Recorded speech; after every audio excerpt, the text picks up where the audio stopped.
नमस्कार बच्चों, इस वीडियो में हम बात करेंगे एक ऐसे 5 नंबर के क्वेश्चन की जो कि आपका कल यानी कि संस्कृत का जो एग्जाम होने वाला है उसके लिए बहुत ही इंपॉर्टेंट रहने वाला है। मैं आपको ये कहना चाहता हूं कि आप इसी वाले क्वेश्चन को आप अटेम्प्ट करेंगे। हाँ, एक बच्ची ने कमेंट किया था, उसका नाम था परिणीता। उसने कहा कि सर प्लीज मेरा नाम ले लीजिएगा। तो परिणीता, आई होप कि अगर आप वीडियो देख रहे हो तो आपने सुन लिया होगा, मैंने आपका नाम ले लिया है। फिलहाल आप काम ऐसा करो कि नाम आपकी पहचान बन जाए, मुझे यहाँ बार बार कहने की जरूरत ना पड़े, मैं खुद से ही अपने आप से जो है आपका नाम ले लूं। ऐसी आप जो है काम कीजिए, राइट। फिलहाल बढ़ते हैं बच्चों क्वेश्चन की तरफ। देखिए, अधोलिखित श्लोक से यहाँ पे देखो 2 श्लोक बच्चों मिलेगा। एक श्लोक दिया रहेगा, उसमें उसका भावार्थ लिखा होगा। ध्यान से समझना, पहले मैं क्या समझाना चाह रहा हूँ।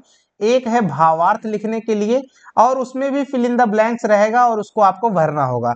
मैं कहता हूं कि आप भावार्थ वाले क्वेश्चन को मत कीजिए, या फिर आपको भावार्थ वाला भी करना है तो वो भी आसान है। तो आप जो मैं पीछे बताया हूं उसको भी स्किप कर सकते हो, क्योंकि आपके पास ऐसे ऑप्शंस हैं जो बहुत आसान होंगे। मैं आसान वाला ही आपको समझाने की कोशिश कर रहा हूं ताकि बस एक बार समझ जाओ, वहां पर जाके आपको कुछ भी पढ़ने की जरूरत नहीं है बच्चों। कोई किताब उताब कुछ भी नहीं, एक बार देख लीजिएगा वीडियो को, इजिली आपको समझ में आएगा। आप डायरेक्टली जाके वहां लिखिएगा और बहुत बढ़िया से 70 80 90 100 भी 100 में 100 लेकर के आओगे। इतना इसमें आसान होता है। देखिए करना क्या है, मैं कहता हूं कि आप जो अन्वयम वाला क्वेश्चन है, जैसे अधोलिखित श्लोकस्य अन्वयम, अन्वयम का मतलब आप समझ जाइए। यहाँ पे पहले जो अन्वयम लिखा हुआ है, अन्वयम वो चीज होता है, जैसे ये आपका ये पोयम है, ये कविता दी हुई है और इस कविता को, ये मंजूषा का मतलब ब्रैकेट में ये इसमें हेल्पिंग हेल्पिंग जो वर्ड हैं वो भी दिए होते हैं।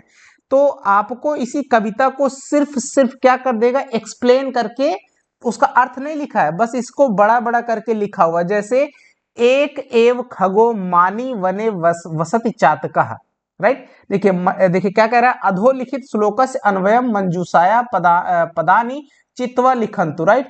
तो बस कुछ नहीं है, इसी का जो है इसको इस पद को जो है एक्सप्लेन करके बड़ा करके लिखा गया है, उसी को आपको पूरा करना होता है। जैसे एक एक मानी, एक एक मानी, तो यहाँ एक एक मानी, उसके बाद क्या है भाई, खगो, तो यहाँ पे क्या आंसर भरा जाएगा, खग। यहाँ पे दिया हुआ है तो खग ही इसका सटीक होगा।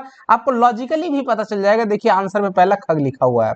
फिर उसके बाद दूसरे नंबर पे मानी चातका, तो चातका के पहले देखिए क्या लिखा हुआ है, तो चातका के पहले देखिए क्या लिखा हुआ है, चातका कहाँ बसती, वने बसती, तो यहाँ पे क्या हो जाएगा, वने, सही आंसर हो जाएगा।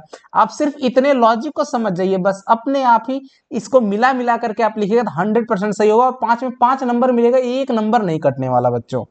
अब जैसे उसके बाद चातका यहाँ पे खगा हो गया, चातका। उसके बाद देखिए देखिए कहाँ, बसत के पहले क्या लिखा हुआ है, वने, तो बसत के पहले यहाँ पे हमने वने लिख दिया। अब उसके बाद डैश म्रियते, डैश म्रियते, तो यहाँ पे देखिए मृते लिखा हुआ, यहाँ पे अब 2 चीज हमने भर दिया। क्या क्या चीज लिख दिया, वने भर दिया है और खगा भर दिया, बचा हुआ है 3 चीजें।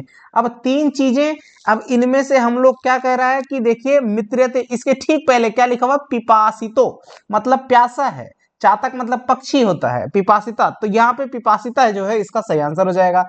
अब आगे बढ़ेंगे चौथे नंबर पे, फिर देखिए क्या लिखा हुआ है, मित्रते वा करके लिखा हुआ है, वा करके लिखा हुआ है, और फिर आगे में डैश करके फिर वा लिखा हुआ है, राइट। तो यहाँ पे लिखा हुआ है वा मित्रते याचते वा पुंदरम, राइट।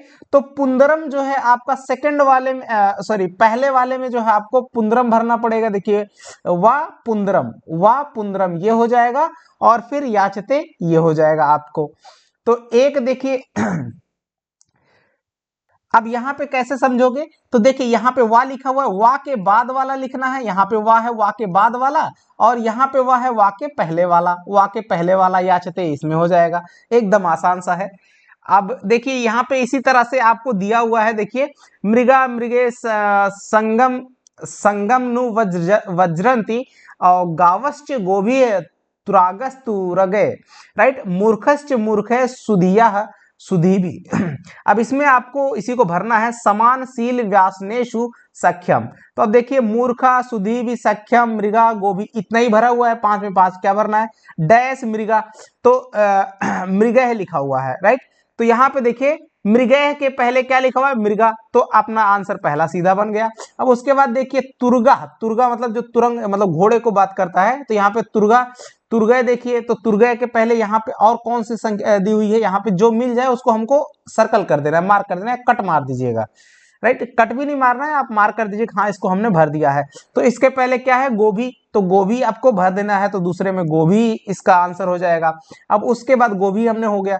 अब उसके बाद तुर्गय सह डैश मूर्ख है, अब मूर्ख है, मूर्खश, अब यहाँ पे देखिए कौन मूर्ख है, तो यहाँ पे देखिए सुधीभी, सुधीभी इसी लाइन में मिल रहा है, तो सुधीभी, तो यहाँ पे कहा गया तीसरा वाला, मूर्ख है, मूर्खा मूर्ख है, तो यहाँ पे देखिए मूर्खश्च मूर्ख है, मूर्ख है के पहले में क्या लिखा हुआ है, मूर्खश्च, तो मूर्खा इसमें सबसे सही सटीक आंसर हो जाएगा, तो तीसरे मूर्खा। अब यहाँ पे आगे बढ़ेंगे 4 नंबर में, देखिए सह सुधीय डैश संगम अनुवज्रनाति, राइट, तो यहाँ पे हमको क्या करना है, सुधीय सह सुधीय डैश करता है संगम अनुव्रजांति, राइट, तो अनुव्रजांति, अब यहाँ पे हमको क्या भरना पड़ेगा, तो देखिए सुधी भी, राइट, तो सुधी भी, सुधीय, सुधीय लिखा हुआ है, तो उसके बाद क्या आ रहा है, सुधी भी, तो सुधी भी आ गया, सुधी के बाद में, सुधी के बाद में सुधी भी आ गया, संगम अनुव्रजंती, तो इसके बाद में हमको क्या भर देना पड़ेगा, संख्यम, तो यहाँ देखिए समानशील वैष्णव संख्यम, संख्यम ये आपका आ जाएगा संख्यम।